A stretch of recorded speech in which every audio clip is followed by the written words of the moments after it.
A 16-year-old was found unalived on school property less than 100 yards from her car. It's time to talk true crime, and tonight's case is that of Sarah Yarborough. It's Friday the 13th, December of 1991 in Seattle, Washington. Sarah's parents were going out of town for the weekend for her little brother's soccer game, and Sarah, who's 16 at this point, decides she doesn't want to go and stays home. Her mom doesn't love the idea, but her friend is going to stay with her. Her friend and her have a nice night. They go to the basketball game at Federal Way High School, get some food, and go home. Sarah was a junior in high school at this point at Federal Way High School, and she was just beginning to look at colleges. She wanted to go out of state and become an engineer or a museum curator, and everyone described her as just the fun, loving girl that everyone wanted to be around. Everyone enjoyed her presence. Sarah wakes up Saturday morning, the 14th, in a panic. She thinks she is late for cheer practice, so she rushes up, gets ready, and heads out the door. She drives down the road to Federal Way High School, and she actually finds out that she arrived early, so she is just waiting in her car. None of her teammates are there yet. Eventually, Sarah's teammates start showing up for cheer practice, and Sarah's car is there, but Sarah is nowhere to be found. So they start looking around for her, calling people. They called the friend that was staying with her, asking where Sarah could be, and nothing.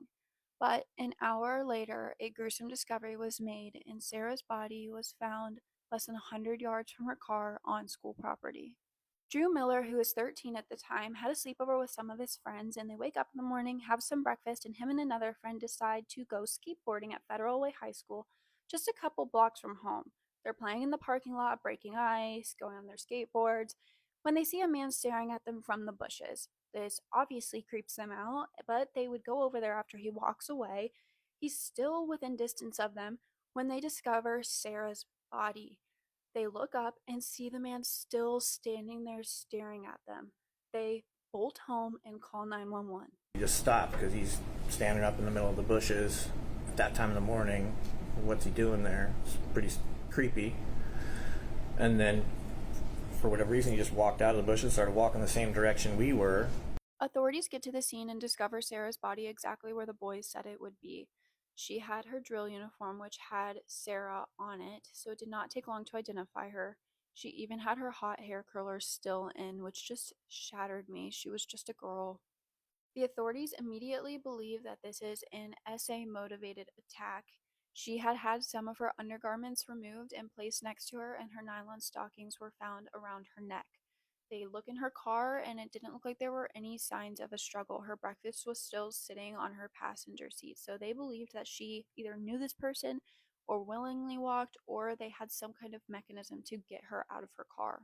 They later discovered that she had not been raped, but they did find semen on her underwear and her jacket. They had a full male DNA profile. But back in 1991, DNA testing was not what it is today. They couldn't do much with this at this point. They had eyewitnesses and DNA evidence, everything that should have been needed to catch the killer immediately. But a week would go by, and then years would go by with nothing. Drew Miller, who was only 13 at the time he made the discovery of Sarah, which is heartbreaking in itself, would help authorities create a sketch which would become very beneficial later in the case. He had made direct eye contact with this man, stared at this man, so this picture was engraved in his head. Her school would host a memorial event for her, and her classmates and her close friends were absolutely heartbroken. They did dedicate a bench to her, which is still there to this day, and her brothers actually do an interview on the 48 Hours episode on this, and they described this time as being really hard, especially seeing that sketch all over the town being a constant reminder of what the person who did this to their sister looked like. Her friends and family are searching through yearbooks and seeing this face on every person that passes them, hoping that they can connect it somehow, but none of them could place who this face belonged to. Over 3,000 tips had come in by the early 2000s, and not one of them would ever mention who ended up doing this. Police were going on nothing. They would input the full male DNA profile into a DNA national database called CODIS, which helps convict criminals through DNA evidence, but there was no hits, so police never gave up despite this. In 2011, the Keene County Sheriff's Office would start using forensic genetic genealogy. Colleen Fitzpatrick helped develop this system, which compares unknown DNA samples to known DNA samples in public databases, kind of like a 23andMe. And this wasn't very well respected back then, but in 2018, it would actually help lead to the Golden State Killer. But in 2011, it was not well respected yet. It wasn't looked at as being very reliable, and it was kind of a joke. But the forensic genetic genealogy testing from Fitzpatrick would help them get a name. She traced family genetics all the way back to a man on the Mayflower named Robert Fuller. So police take this and they can only think of Bill Fuller, which was a close friend to the Yarboroughs, but it wasn't him. Bill was fully cooperative with authorities. He handed over his DNA immediately, answered any questioning. Her family did not believe he had anything to do with this. He was 48 at the time, looked nothing like the sketch. He wasn't in his 20s, he wasn't tall. Nothing added up. The DNA ended up not matching. In 2019, 8 years later, they would have two hits to the DNA. It was Edward and Patrick Nicholas. They were two distant cousins of Bill Fuller. One of the brothers, Edward Nicholas, was a registered SA offender. So they look into him, and his DNA is in CODIS, the national DNA database that they help use to convict people. But they tested against the C-man found on the garments with Sarah, and it's not a match. Now, familial DNA testing was not allowed in Washington at the time, so they start looking at Patrick, his brother. He was 27 at the time, looked like the sketch, and they don't have his DNA. So now they have to find a way to get it. At this point, they are looking into him. He had been divorced, he has no kids, no friends. He's kind of a loner. He worked at an auto parts shop, but he didn't really take a car. He would take the bus. And they find that the bus route he took during the time of Sarah's unaliving went right by her high school. So they have a pretty good idea that this is their guy. So, since familial DNA testing wasn't allowed in Washington, they do undercover surveillance, and he goes to the laundromat and tosses out a cigarette butt. Bullseye. They've got him. The DNA matches, and they arrest him. They've got their guy. Why do you think you're here? I have no clue. We're investigating is the death of a young girl. Her name is Sarah Yarborough. Where? Authorities question Nicholas, and he admits nothing. He says, "What year?" when asked about Sarah's unaliving. Come on. So they look into his past, and he has a pretty extensive criminal history. So authorities go and knock on a woman named Ann door. About 4 years before Sarah's unaliving, Ann was hanging out at the Columbia River in Richland, Washington, when a man approaches her and starts striking up a conversation. She gets uncomfortable, says she has to leave, gets in her car, and when she's about to close the door, he grabs it, puts a knife to her throat, and tells her to get out of the car.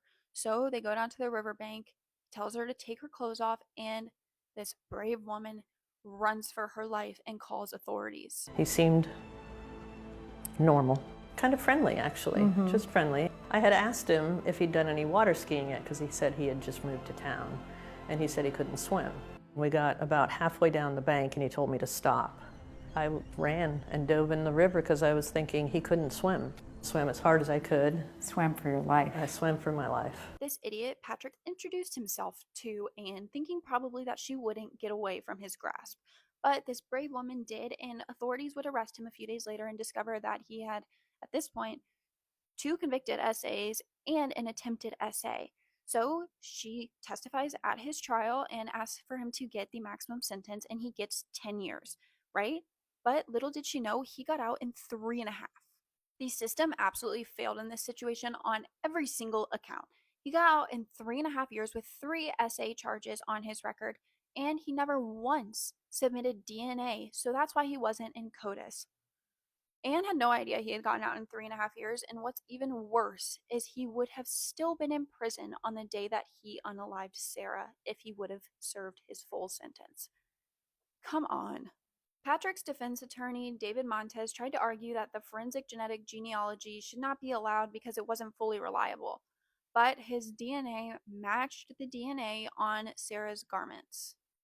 All of Sarah's clothing that she was wearing on the day she was unalived 30 years ago were shown in court. They pulled it out, and Sarah's friends from high school were in the crowd, and I just can't even imagine what they had to be feeling seeing her belongings again after 30 years. It's so heartbreaking. It only took the jury 1 day to reach a verdict.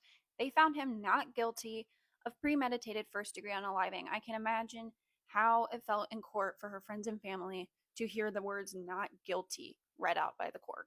But they would find him guilty of first degree and second degree unaliving just without the premeditation. 34 years after Anne was attacked, she showed up to Patrick's sentencing and spoke, and it said he recognized her immediately, and I hope this just shook him to his core.